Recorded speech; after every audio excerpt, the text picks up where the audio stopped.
Working Cows Podcast, episode 388. This episode is brought to you by Understanding Ag. Welcome to the podcast that gives producers a platform to discuss and share paradigm-challenging practices. Practices that have increased the effectiveness of their operation and the joy that their families have received from this lifestyle.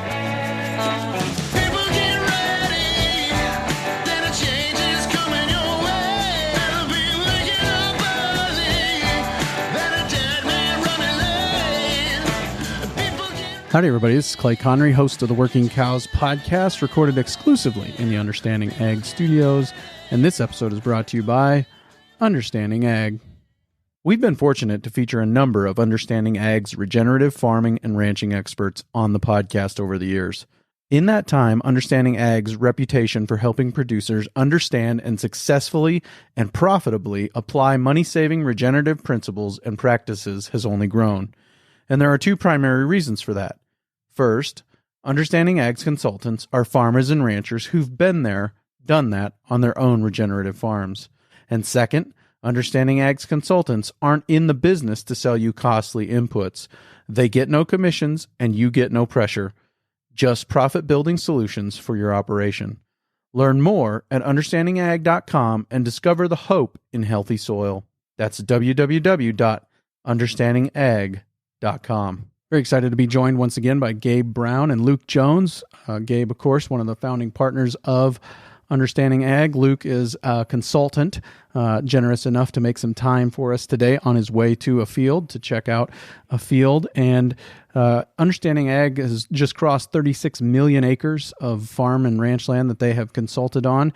And so they have seen a lot of situations. They've got a breadth of experience and a lot of wisdom to share about how to make that transition into regenerative agriculture. And that's what we're going to talk to Gabe and Luke today about, the transition into regenerative agriculture. So Gabe, Luke, thanks for joining me today on the Working Cows Podcast. Welcome back. Thank you. Great to be with you, Clay. Good to be here, Clay. Thank you. Well, it's obvious that there's an increasing interest in regenerative agriculture. We can talk about all kinds of different things from food labeling issues where you're starting to see that label pop up on foods to even the presidential election here, and it's mentioned from candidates' mouths and positively and some of those things. So why do you think that is, Gabe? What's driving that interest? Yeah, Clay, we sure are seeing an increase in interest. I've been in this space a long time, and I've seen more interest in the past 3 years than I have in the previous 27 combined. And I think it's due to a number of different things. I do think that the COVID pandemic kind of spurred some consumers' interest in where their food comes from, how their food's grown and raised, and that's a good thing. I think we're definitely seeing a trend from many farmers and ranchers who are realizing that, hey, what I produce is food, and I'm proud of the way I produce it, and I want to share what I do with others. And also, there's a real growing trend among farmers and ranchers who are beginning to understand, boy, my soils just aren't producing like they used to. I have to add more and more inputs to get the same yield while profits decreasing, and we can talk about that at another point. But I think it's kind of the perfect storm. And then you add to that a real growing trend among businesses. And the industry and these businesses are seeing that, hey, it does matter where we source our products from. And they want to tout the good story that comes with many of these regenerative farms and ranches. So also, though, they're seeing a influence on their supply chain in that they need a more resilient supply of the products they need. And so they're beginning to understand that farmers and ranchers who use these regenerative practices can supply them with a consistent supply of high quality product. So it's in their best interest to align themselves with producers who are doing just that. So much of what we see happening is driven by consumer demand. I think that there's a lot of that's growing and growing. Even last night, we went out, took my mom out for supper for her birthday, and was sitting there talking to my sister-in-law, and she's starting to see some of these things. And when it reaches rural America, I think it's a good indication that there's probably a lot of people in other places that are paying very close attention to these things. Yeah. Clay, I just returned from a couple of weeks over in the UK, and it's very interesting to me, and Luke spent time over there also. It's very interesting to me just how more well-informed the consumers in the UK are as compared to those in general, and I'm speaking in generalities, here in the US. Over in the UK, the industry is not allowed to add as many dyes and preservatives and things like that into processed foods, and consumers are aware of that. And over there, they shop in terms of only 2 or 3 days worth of food, and they're continually exposed to these supermarkets and what food's being provided and keep it fresh. And we're starting to see more of that trend here in the United States too, on the coast in particular, that people are becoming more aware of where their food comes from. Unfortunately, as you said, here in Middle America, it's starting to creep in, but I think it's pretty sad, and I think Luke could back me up on this. A lot of farmers and ranchers today don't even consume the food that they grow and produce. And how sad is that? We need to get back to where food is truly used, grown and raised, and then used as preventative medicine. Do you see that interest coming from all sectors and all parts of the country? Are there hot spots, or are there places where it's more tangible that you can see that interest, or as far as from the producer side, do you think that it's kind of everywhere? It's ranches, it's farms, it's all kinds of places? That's a great question, Clay. And yes, there are certain areas of the country where you have a contingency of farmers and ranchers that are going down the soil health path and journey. And what we see as the journey advances, their interest in thinking of food as health is piqued and advances also. So we see it that, but oftentimes, unfortunately, it's a health crisis that's bringing about the change. And you can't hardly find a family nowadays that cancer, ADD, ADHD, Parkinson's, Alzheimer's, etc., hasn't affected. And because of that, farmers and ranchers are beginning to really take a look and say, hey, I'm a part of that. Now, as farmers and ranchers to be blamed for all the current health crisis? No, by no means. But we have to take our share of the blame. Spraying copious amounts of these harmful, and I'll put it that way, I'm not afraid to say it, harmful chemicals that are entering the water and the food supply, fungicides, pesticides, the negative effect on biodiversity, it's all compounding to the point it's negatively affecting human health. And we need to realize that. Something that I've always thought about, in my time throughout it, going through college, understanding, all the herbicides, I was very conventionally taught and doused in the agricultural world. So I thought I knew all the herbicides, but I just thought of them strictly as herbicides. But I don't think even many producers really understand, Clay, that most of these herbicides that we're using, I'll just pick on herbicides only for now, but most of these are also used in the general public for consumer goods, therapeutics, medicinal products as well. And when you take a step back and think of, if we look at the mineral nutrient densities of the crops and everything we're raising right now, low in the minerals and metal components as well, which if we look at what those relate to, it's the mental health issues, it's depression, anxiety, ADHD, all that stuff ties together. But then you look at these herbicides that we're applying, chloracetamides, which are big in the cosmetic industry as far as making that shelf stable. So people are applying that on their skin. You got sulfonylureas, which are big in diabetes treatment. That's like your classics, accents, things like that, those herbicides. And then you got the triazines. Triazines are actually a muscle relaxer that's used in the human health industry. So, atrazine, simazine, things like that. I mean, and I never thought about that within my training and education part of it, but it wasn't really exposed to us either. But once you dive into that, I mean, what really caught my ear was hearing an advertisement on a health product, some kind of drug. A lot of times it says the side effects are worse than what they're actually treating. And, when I heard sulfonylureas used there, I was like, well, heck, sulfonylurea, that's a main part of action that we use in our herbicide industry. And when you start tying that all together, it really makes you open your eyes. But the sad thing is most producers don't know. They're not educated in that because they're relying on somebody else to help guide them through that. Yeah. And if I may, Clay, oftentimes when we talk to producers, they say, well, must be okay. EPA, FDA approved this. It must be okay. So when I did research for my book, I was looking at EPA, and at that time, do you know how many herbicides totally EPA had denied use of? 5. 5 is all. So why even have the agency?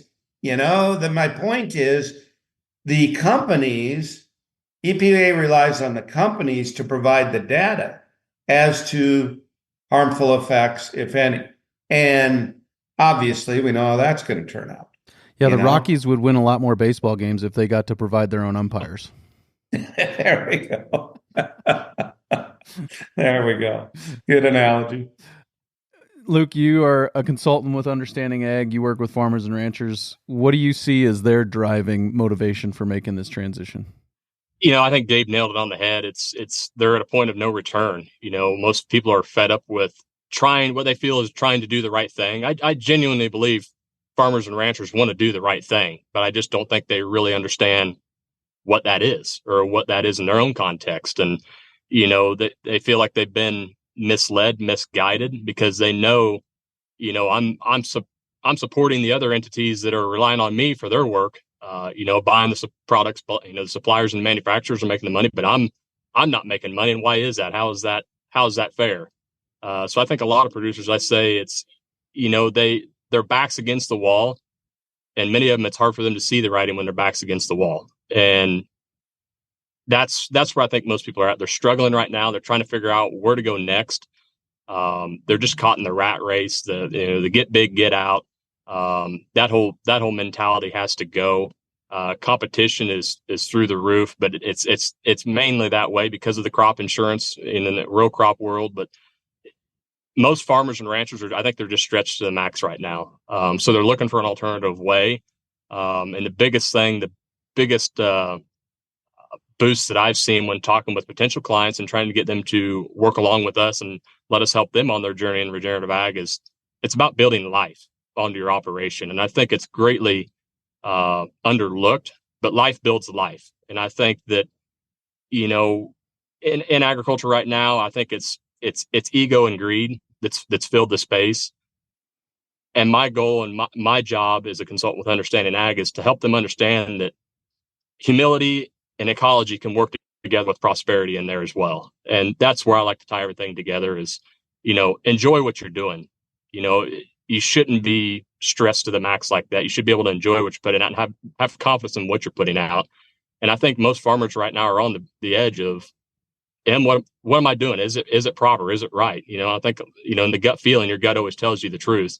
Most of them, if they actually spoke the truth, they would say their guts tell them they need to do something different. And the regenerative path is, in my opinion, the last solution we have. It's the only way we have to go. We can't go back. We can't afford to go back, or else we won't be here as a civilization, in my opinion. Yeah. If I might just add on that a little bit, Clay, let me give you this example of producers and the need to change, but not knowing. So most farmers have an agronomy center they work at. I challenge those listening to this podcast. How many times have has your agronomist taken a soil sample, brought you back the results, and told you that there's plenty of nutrients, you don't need to apply anything? Okay. Okay. I guarantee you it rarely, if ever, happens. However, at Understanding Ag, we just surpassed 36 million acres now that we're consulting on. Okay. We send in soil samples doing a series of tests, that suite of tests that we use to assess soil function. What we have found, 36 million acres, we have not found a single acre that doesn't have adequate nutrients for profitable crop production. Okay, 36 million acres. How can we find that, yet virtually every agronomist around the country is saying, no, you need to apply? Well, the fact of the matter is there's plenty of nutrients in our soils. What's lacking is the biology. And this is what's not being taught. Okay, farmers are not being taught about this biology and how to make these nutrients available. So Luke's exactly right. Farmers are up against the wall, but they're up against a wall because they're being taken advantage of, quite frankly.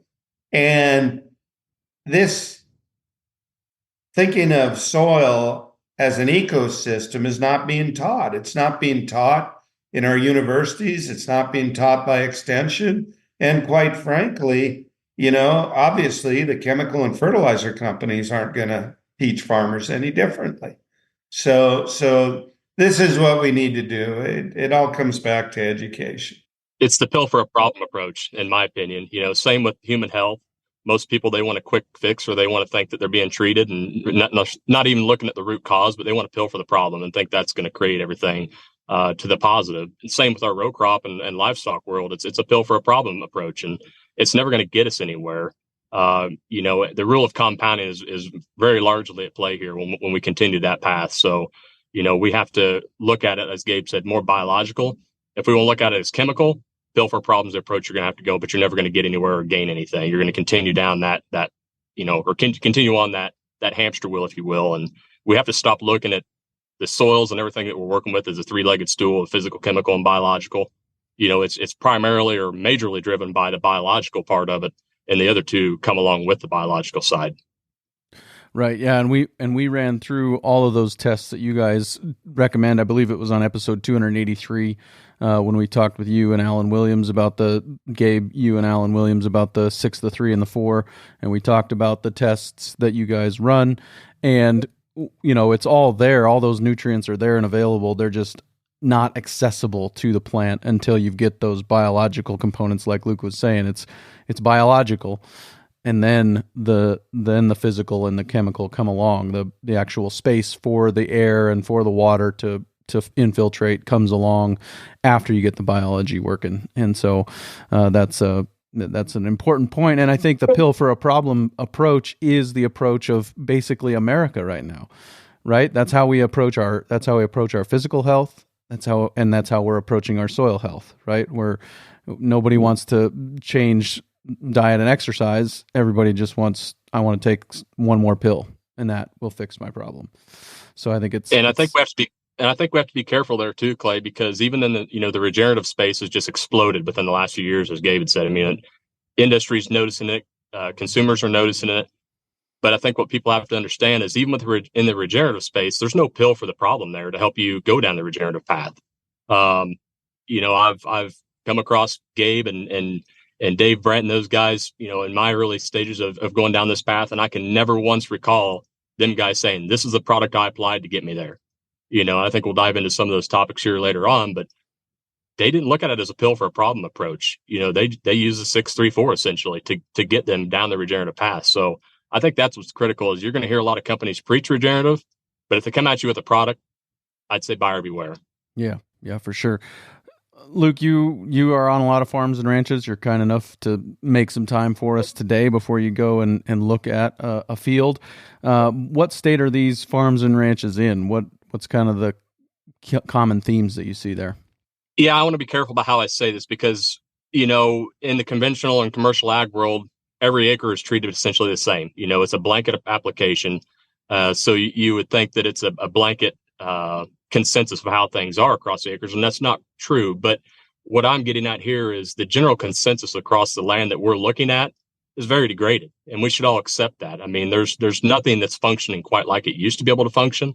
Hence is why we're seeing all these issues and problems pop up, and we're continually fighting battles, and we're going to continue to fight battles if we look at them as wars and battles. We're never going to really achieve a common goal with that land that we're working on. But in general, Clay, this ground is very degraded, poor function, poor biological activity taking place. So I think as a whole, and I think we all can be humble enough to say that, yeah, our ground's all underperforming what it should be. But for us as producers and for us as consultants, that's job security, right? We've got a long way to go. There's no destination in this. It's just the journey, and continuing to work along with Mother Nature to let that soil and ecosystem function to its max potential. Let's take a quick break and hear a word from our sponsor today, Understanding Ag. We've been fortunate to feature a number of Understanding Ag's regenerative farming and ranching experts on the podcast over the years. In that time, Understanding Ag's reputation for helping producers understand and successfully and profitably apply money-saving regenerative principles and practices has only grown. And there are two primary reasons for that.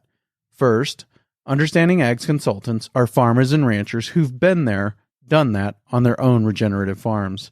And second, Understanding Ag's consultants aren't in the business to sell you costly inputs. They get no commissions and you get no pressure. Just profit-building solutions for your operation. Learn more at understandingag.com and discover the hope in healthy soil. That's www.understandingag.com. So how do you help them get started? Where do you start generally when you're starting to help somebody go down this regenerative journey? Yeah, so the biggest thing I tell people, especially when we do workshops and things, is if you have somebody come to your farm that says they want to help you improve your farm, they don't show up with a shovel and actually get their hands in the soil, fire them. Don't even consider their time worth of your time. They're not worth. They're there to sell you something. But the biggest thing is when we first visit with clients, we'll have an initial call with some, try to get an understanding of what they're dealing with, get a scope of their operation. But the biggest thing is we want to listen to them, see what issues they are facing, figure out their context, how aggressive are they wanting to be in this regenerative journey. And more times than not, I can appreciate somebody once they drink from the fire hose of either going to Soil Health Academy or, just being inspired through some of the podcasts and information that's out there, they want to go full scale.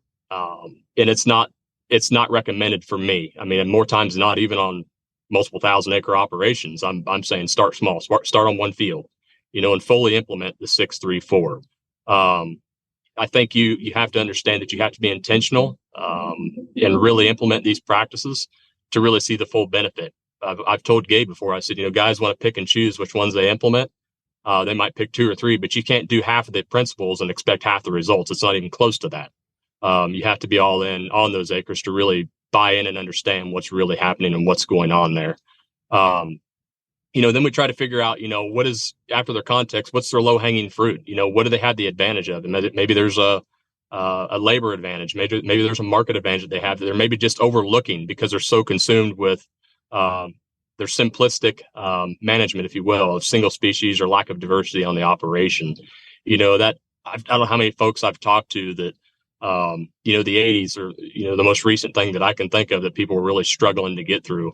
And I've had a lot of silver or no-haired guys tell me it was diversity that got them through those tough times. And where are we at today? It's the lack of diversity on the operations. It's corn or soybeans, or it's cattle only, or it's hogs only. And, when you're subject to that one crop or one species, you're banking a lot on it. And I don't think that's the right thing to do. So, and looking at finding ways to increase diversity on that operation maybe is a low hanging fruit, but we got to figure out ways that people can capitalize on their advantages on their own operation. The other thing that we look at is try to look at their expenses. And more times than not, producers they're spending way too much to get this to get the outcomes they are. So we're looking at doing strip trials, rate reduction trials, using some of those soil tests, to figure out where we could possibly pull things back. That's huge, as the expenses are just absolutely astronomical right now. Then we like to look at focusing on profit versus yield. The whole gross income versus net income, which one would you rather have? And I think producers, they get their eyes on the prize of having a huge crop. And I hear guys talking about raising 300 bushel corn and plus, but it's like the management that goes into getting that, you'll burn yourself out. I love to farm, but I wouldn't want to have to baby a crop like that and make how many applications across that acre to get that 300 bushel crop. It wouldn't make it any fun for me. But most people would say that's not scalable. They would never be able to farm the acres that they're farming and try to chase 300 bushel corn, because the one factor that we always forget about in that whole practice is Mother Nature. She trumps everything, So what are we doing to build resilience in that operation to kind of help combat some of those inconsistencies or swings within the weather that we're getting? And as we mentioned before, focusing on biology versus the chemical side of it, we've really got to drive the needle there and build a home for that biology to do its job. And let's face it, row crop world, Dave Brandt done a phenomenal job on his row crop acres, but he wasn't just a corn soybean rotation kind of guy. He had diversity in that rotation, and annual crop roots only do so much, with limited root growth throughout the seasons. Somebody mentioned earlier about, growing food and healthy food. Well, I would tend to say that most of our corn belt, if you will, I'd like to say it's more productive than just corn belt, but it's a food desert. We're not raising food throughout our high productive areas. But that biology helps drive the quality and the consistency of the nutrients in that food that we are producing. And it's all encompassing. I mean, it goes more than just the grain. It's the overall, trailer from soil to human consumption and human health. And we feel that's very important. I mean, and I'm always willing to confess my row crop illiteracy here, but there's got to be more higher margin crops than corn and soybeans, right? It's just the fact that the corn and soybeans are more of a sure thing, more of a safe bet. Is that what's going on with what keeps bringing people back to those things? Yeah, the way the grain elevators and things are set up around the area, people want convenient. So large scale monocrop production is convenient. You can easily find an outlet to move that product through. Plus, your crop insurance is very focused on that as well. It's what's simple. We've systematically set up the whole system to make it efficient, but efficient is not profitable either. I mean, you might have some guys say, "Well, I'm making money," but it's more times than not, it's a break even at best. I'm seeing again projections come out for 2025. That the high cash rent market that's going around in the row crop world is looking like it's going to be in the red. So the big pressure right now is trying to find landowners or convince landowners to possibly look at having some skin in the game themselves with a crop share option, a 50-50 share. Maybe it's a flexible cash rent with a lower baseline, but a flexible premium as well in there factored in. There's a lot of options to swing that has to be doable for both parties as well. But Clay, it's simply come down to the scale of it. They have to keep getting bigger and bigger to spread the cost out of the equipment. I mean, I'm hearing, John Deere's X9 combine like $1 million, when it first came out. And now depreciation and everything, you're seeing some sell on the market right now for 250 to 300,000 with very low hours. What's the cost of depreciation on equipment like that? The horsepower people are having to buy to get across these acres. It's just flat out draining even talking about it. It's not enjoyable, and guys are stressed to the max. Labor's getting harder and harder to find. But the whole corn belt thing, there's so much potential around here to raise more than just corn and soybeans. Even mentioning oats or wheat to producers around here, it's kind of a cuss word to them. But they don't even really think about it. A 40 acre field of oats is still conventional, right? So we need to think even smaller than that. Think niche markets. I actually had a field day at our farm here back in the middle of September and ran through some numbers of strip cropping as long as grazing lambs in there, doing some Bloody Butcher or Jimmy Red corn to have cornmeal. When I wrote the numbers on the board and showed people what they can produce with that, and being very liberal in my numbers, very low on what potential outcome could be, they were blown away when they seen those numbers. It's price per pound versus price per bushel kind of thing. And that's what makes people's ears perk up when they see that kind of stuff. But they're stuck in the rut. They're stuck in the groove. Yep. If I may expand on that a little bit, and Luke brought up many good points, but I just received this text last night from a friend and client of ours in south central Minnesota. They've been going down the soil health journey for a number of years now. But he just texted me. He was out combining, sent me a picture. He was combining 70 bushel soybeans that were untreated, non-GMO seed with very little inputs. Now, besides that, the picture he sent shows that he's combining beans in a carpet of green because he aerial applied oats and brassicas, flown that seed on into the beans. So now he's going to have grazing for his livestock into the winter. And you talk 70 bushel beans with low inputs like he had, pretty profitable. Then you add on the profitability from grazing, win, win, win. I want to get back for a minute, Clay, to you had asked Luke the question on what we're seeing out on farms and ranchers today. And Luke, appropriately so, talked about how degraded. And I always tell people, I've never been on a farm or ranch, including my own, that's not degraded. We're all farming and ranching degraded resources. And I just want to tell producers, explain to them how easy it is for them to test that. So for a rancher, a farmer, it doesn't matter, go out into a pasture or into a field and do an infiltration test. Set up a ring. It's easy to do. There's plenty of YouTubes. Pour an inch of water in there, see how long it takes to infiltrate. Then go over to the fence line. Go over to the edge of the field. Do the same thing. See how long it takes to infiltrate. Average now, what we're seeing across vast acreages of North America, less than a half of an inch per hour can be infiltrated. Whereas you go over to those fence lines or field edges, you'll be infiltrating, 5 inches an hour or more. Huge difference. And then people are wondering why they're suffering from more and more, quote, they call it droughts. I think it's kind of a shame when people don't get rain for 3 weeks and they think they're in a drought. They shouldn't be talking a drought unless it's several years of below normal precip. But we've lost the resiliency in the soils. And then the other thing is look at your organic matter, which ties back to carbon. What's the carbon content to the soils? No matter where we travel, it's about 50 to 75% of the carbon that was once in the soil is no longer there. And you can go back and look, historically speaking, what those carbon levels were. Not uncommon at all, across much of the middle section of the U.S., soil organic matter levels should have been from 7 to 12 or 14%. And now look what they are today. And it's important for us to realize that it's carbon that drives this system. Okay? We're not short of iron. We're not short of metal. We're short of carbon. We're certainly not short of nitrogen.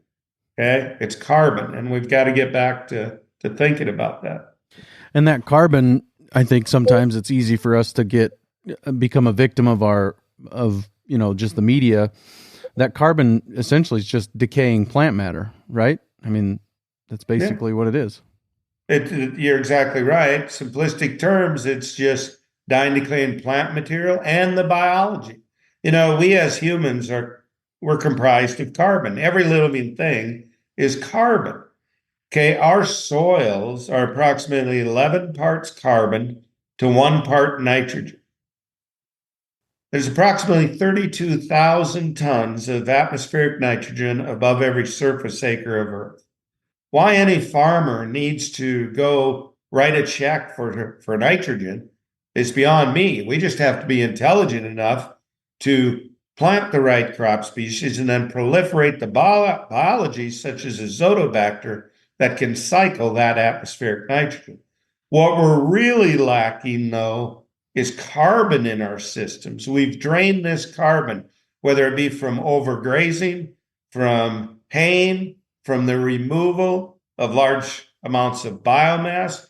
Luke said it, from monocultures that produce little carbon And Luke, I'd like you to explain. I know this year as in past years on your farm, you've done a number of things to increase the carbon. Would you talk about that a bit, please?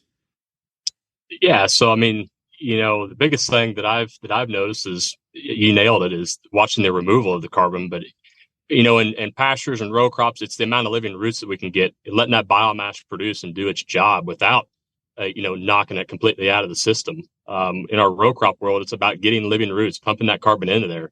As a agricultural society, we are carbon confused. We really got to get a grasp of how that carbon cycle works, and in living root as long as possible. Stimulating that biology, letting those exudates into the system. We've got to get more living roots, more diverse living roots, to cycle that solar energy and pump that carbon into the system. Same with our pastures. If we're overgrazing, we've eliminated our leaf area to capture that solar energy. In turn, we're going to be reducing our moisture content and shutting down some of that biology in the soil, so our system is not functioning properly. Plus, when we overgraze that plant, we're shallowing up the roots again. We're going to slough off those roots. I tell people, how critical is it, that 50% graze rule? If you can stay in that 50% graze of plant biomass, you're looking at 2 to 4% root slough off.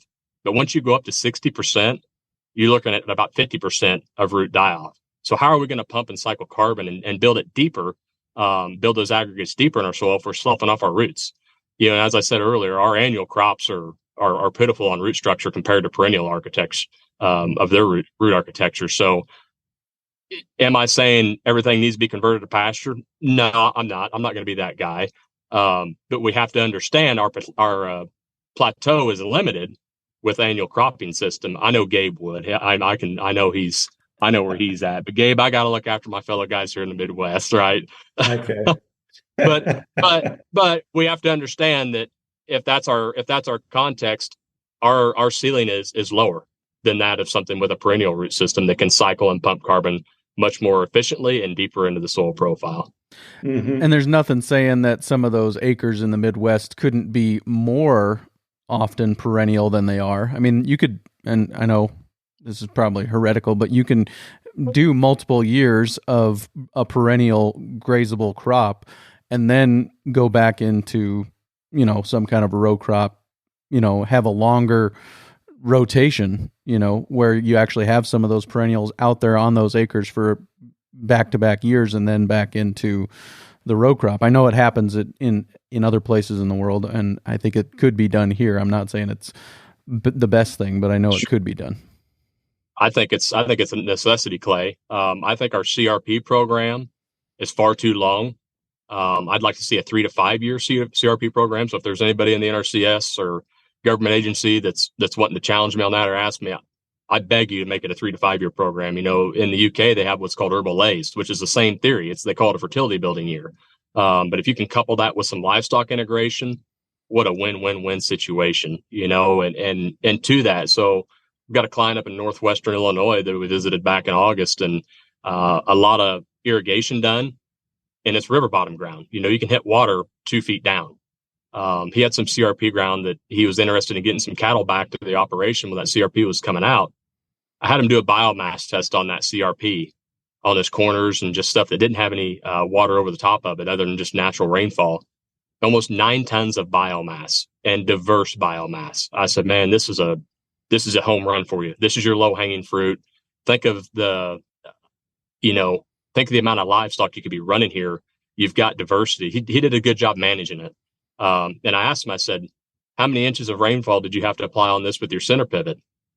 He says, well, none. It's just whatever was here, whatever natural rain fell. And I said, and how many days are you making a turn on your pivots on your row crop ground? He said, every 3 days, changing the oil on those center pivots every week.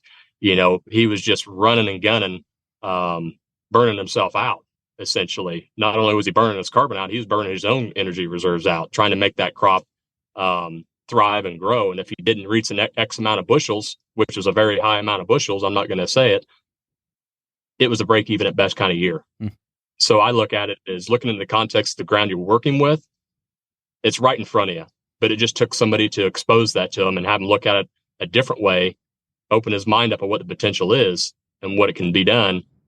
And he's hooked. He's hook, line, and sinker.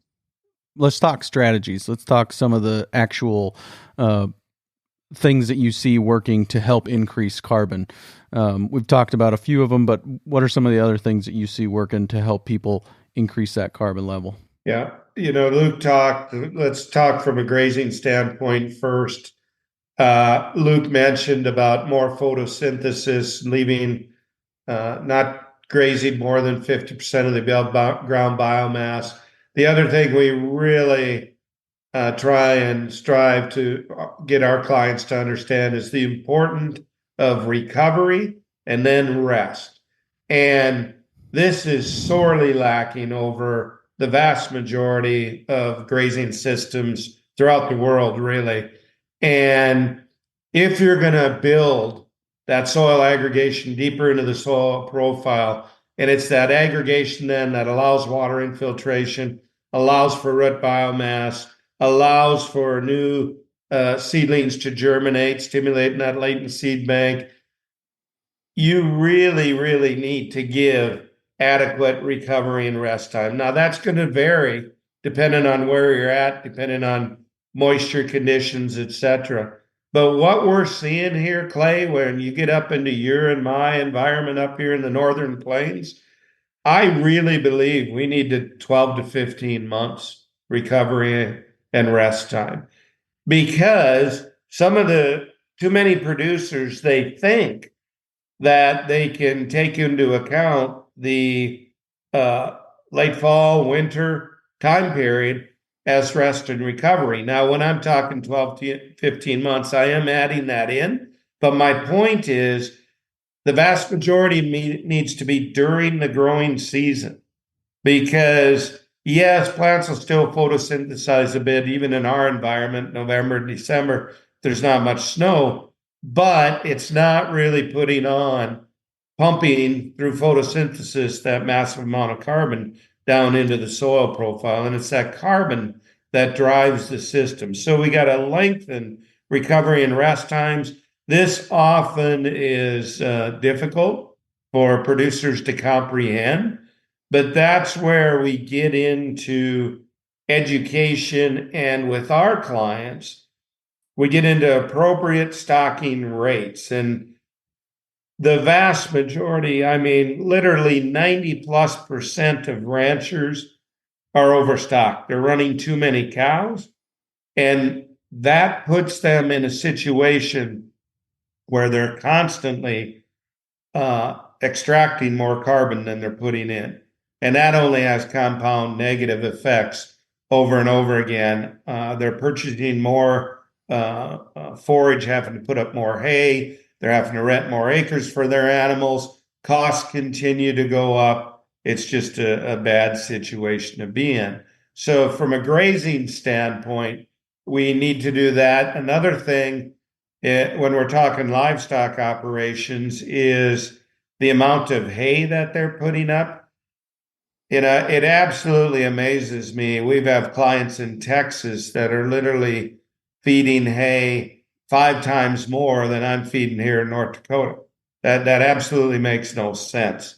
And anytime you can get those animals out grazing rather than running it through iron processed forage, you're going to be dollars ahead profitability standpoint. Now, what we're doing with our hay and acres, we're recommending to producers where you hay a particular field 1 year, but then let's graze it the next 2 or 3 years properly using adaptive grazing strategies. Then come back to haying it again. And if we do hay it, obviously it's really beneficial if you can just feed that hay right out there on the fields you grazed it on. I'll turn it over to Luke for some strategies on cropping. Yeah, so I guess, for instance, this year on some of my own land, after some wheat, I came in with a very light rate of a warm season annual crop. Fairly diverse mix, nothing huge, but I was watching my costs because I was just focusing in my climate.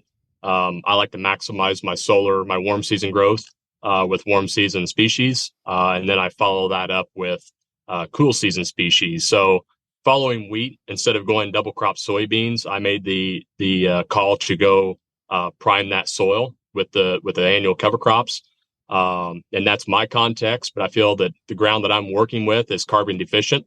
And I need to get as much carbon into that system as possible. I'm looking at it as a 30-year farming plan versus putting, conventional or synthetic fertilizer on or conventional fertilizer as a year-to-year plan.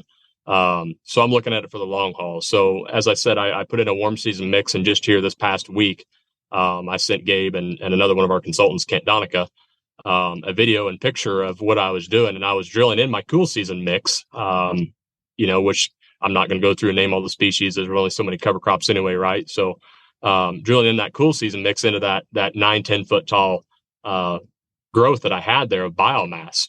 And Kent Donica replied with a pretty flavorful comment, I'll say, about what I should have been doing with that cover crop. But Gabe stood behind me. He said it's good for the biology, and that was my goal. So now I've got a good start for that, and hopefully I'll be able to see the results from that. And I'm not saying that's what everybody needs to do. Financially, if it works, do it. I would recommend it. That carbon is so valuable for the long-term profitability of your operation. If this is truly what you want to do, then it needs to be done. You have to implement it. You can't talk about it and not do it. That's why I think it's important for, when producers, if they're considering to work with us, we've got skin in the game. We're implementing some of these practices. I also say be cautious on some of the cover crops that you are buying. Find somebody to work with that understands the cost of those cover crops you're putting in, understand what you might be giving up by a lesser seeding rate, but understand seeds per acre as well, and be financially responsible on that cover crop, because I hear a lot of people say it's too expensive. Well, it can be if you just go with a standard mix that company XYZ is offering flat across the board. So I'm not saying they're right or they're wrong or we're right, or it doesn't matter, but you need to truly understand the context of that operation and that field per se to really achieve those goals. So, I was probably looking at, I'm going to guess $35-40 an acre total of seeding costs split up 2 different times. Yeah, I had to drag the drill across again, but I think the benefits outweigh the cost there for what I'm doing now. Couple that with getting some fencing involved, which I'm getting there, then my returns are greater on that. But not only just the cover crops and living roots, like I say, it's leaving that biomass. I felt it was important to get that biomass returned to the soil. It's had corn stalks removed. It's had excess nitrogen applied to it for many years. So I felt carbon was its necessity right now. So, watching our fertility recommendations, doing some zero check strips, proper testing, proper nutrient application. I mean, how foolish is it of us to go out there and apply all of our crop needs for that next year in the fall? I can't say as I haven't recommended it. I am paying repentance for what I did in ag retail because it was the scale of thing, had to get some workload done in the fall. So that was the theory behind that. But we are poor stewards of our nutrients by doing that approach. So loading a bunch of nitrogen in that system, not only do you make that plant, that grass crop, especially sicker, which is more susceptible to diseases and insects and everything like that. It's just a rule of compounding coming into play again. So watching our nutrient loads and watching our overall disturbances there along with that, whether it be chemical or physical disruptions on those acres as well. So go ahead, Gabe. Yep. One thing I'd like you to talk about a little bit, Luke, is, people picturing in their minds 8 or 9 foot tall cover crop and you seeding directly into that.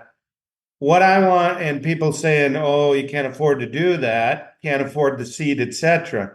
But I'd like you to talk a little bit about just how much nutrients that cover crop cycled, because you didn't apply any synthetic fertility to that, but yet the amount of nitrogen, phosphorus, potassium that was converted then via that living cover from an inorganic form to an organic form. Talk about how we clip that and determine that.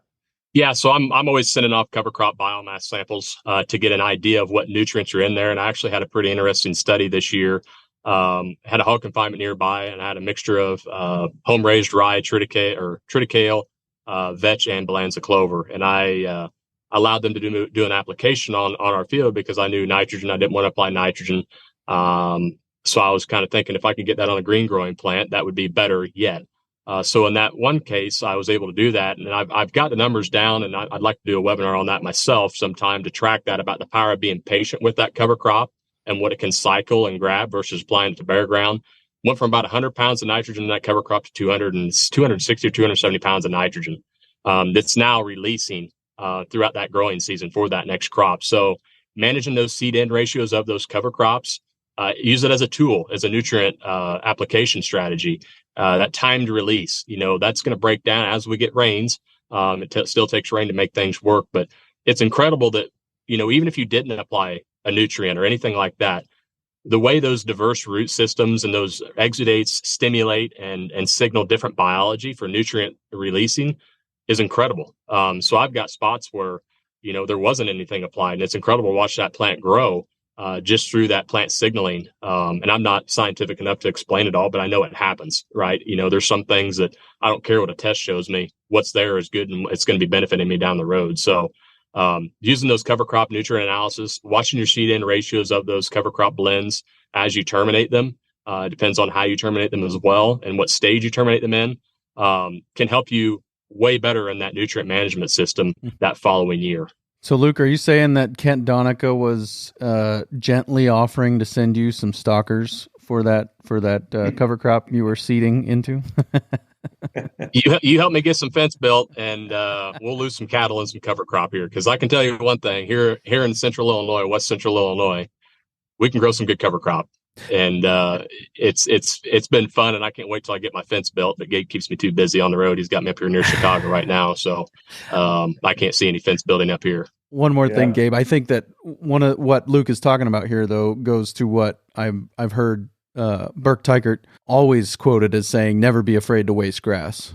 And that's what we're seeing there, right? We're not doing all we could with that cover crop necessarily, but we're returning it to the soil, and that's because we're in a carbon confused industry, and we're in a carbon deficient industry. That's oftentimes what that ground needs more than anything. That you're exactly right. And I just wanted to touch on, Clay, you have listeners over across all North America, and I can think in my mind what many of those in more brittle environments are saying when they hear Luke talk, and they're saying, yeah, but I can't do that here. I don't have the moisture here. Well, you know how moisture stressed it's been in Western South Dakota, Northeastern Wyoming, Montana, Western Dakotas the past few years. What we've recommended to our clients there, as they go in, for instance, and harvest a wheat crop, and it's really dry, there's not much moisture available, let's just blow a little bit of that seed out the back, half bushel an acre, okay? You're seeding your cover crop. Now, we got to pay attention to header widths, etc., because we want to cover the whole area. But you would be amazed at the amount of living plants. Yes, it's still a monoculture. It's wheat or oats or barley, whatever. But you're getting a living root in the soil. You're cycling carbon. So when we're in these more brittle environments, don't think it can't be done. Don't close your mind to the possibilities. It can still be done, and you'll be surprised at the difference that makes. Yeah, as Jason Mock would say, perfect is the enemy of done, right? And I'm the ultimate victim of that, right? I won't blow the seed out the back because I want to plant the 15 species cover crop mix. Well, if you don't end up planting that cover crop mix, or you say I'm not going to do that because it doesn't rain here, it would have been better to just do the monoculture out the back of the combine. Right. Exactly. Something's better than nothing. And that's one thing that I made sure I had was some winter wheat that was growing there that I was drilling into. So I only, I had some rain between getting my wheat harvested as well. So I had some of that germinating and sprouting, but I still went ahead and no-tilled in my warm season mix and got a pretty successful stand there. So some people will say, let that wheat germinate, terminate it, and then come in. No, I want that living root there. It's a head start, right? Because now I was able to, after I scouted the field and made sure I had a decent enough stand of voluntary wheat across that field, I was able to pull back on some seed cost of adding in another overwintering cereal crop there. So I just went in there with some oats and some other diverse species as well to complement that. So it's a win because I had to live in root growing there. I'm cycling more carbon as my warm seasons are shutting down. And I've also got a head start on a cool season crop growing there. Plus it made a really nice seed bed to plant into. So I'm excited with it, but it takes somebody to be able to go out there and look at it and see what the situations are there. Don't terminate it if you can work with it, right? That's an advantage right there. That's dollars in your pocket. Very good. You guys have both outlined a number of keys to help producers transition to regenerative agriculture. Let's talk about why some who have tried and failed, why do people fail at making the transition? What's the most common things you guys are seeing? One I see, Luke, he hit the nail on the head there when he talked about people only wanting to apply one or two or three of the principles.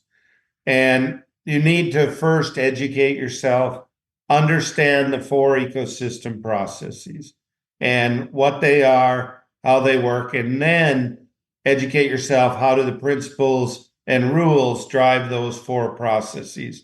And realize, like we often hear, like, well, this cover crop failed. I tried it once, I'm not going to do it again. Well, did the cover crop fail or did you fail to plan?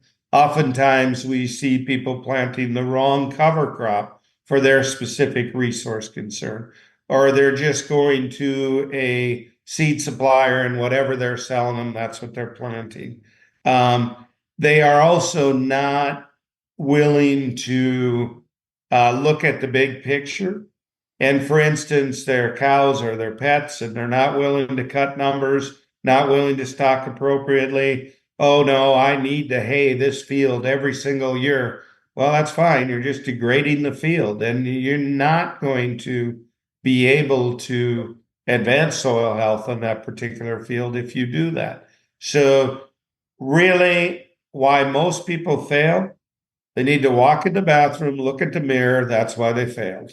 And I hate to be that blunt and say it, but that's the truth. Yes, weather can play a factor at times, but realize, if you truly build resiliency into your system, 1 or 2 years shouldn't negatively affect you. It just shouldn't. No, you nailed it. I mean, it's our own. I've never seen a cover crop fail. The producer failed the cover crop in that regards. But I think a lot of it, Clay, as I mentioned earlier, some people when they see what the potential and power of regenerative ag is, they try to do it in too big of a scale, and they don't really understand the variables that are at play there, and they try to pick and choose or micromanage those variables as far as what worked and what didn't. Mother Nature and this soil is too complex to really pick out what one thing worked or didn't work. Plus, they've also probably partnered with somebody that didn't truly understand their context with what their goals and ambitions were within that operation. So I challenge anybody. This works, but you have to let it work, and you have to work with it to make it work. Farming's simple, but it's not always easy, right? It's how can we implement the 6-3-4? We've got skin in the game. We're doing it ourselves, and that's why anybody that's interested in going down this path, really give us a chance and an opportunity to help walk you through those steps of how to be successful there. We have nothing to gain as far as product sales. It's just our passion to see people succeed in this, and we want to see your joy. I've had an incredible past 2 months visiting with clients, seen some pretty bold moves by some of the clients I've been working with. Once you just really get out there and talk to them and let them express themselves as far as what they're wanting to say about their operation, they lay it out themselves. But when they have somebody to rebound some answers to them and ideas and more questions back to them, they swallow pretty hard and they think they've got to make a change. But I think that's where us, understanding ag, we're the perfect partner for anybody that's wanting to go down this path, because there's nothing to hide. If we went there and told you everything you're doing is perfect, and you're regenerative, but yet you're not making much of a change the way you're seeing things, you're going to have continued failure. We're there to tell you what needs to be said, and whether you take it good or bad, that's on you. Our goal is to just help expose some of those things and let you see that things need to be done a little bit differently, because you need to change the way you're seeing things. Yeah. We experiment small, right?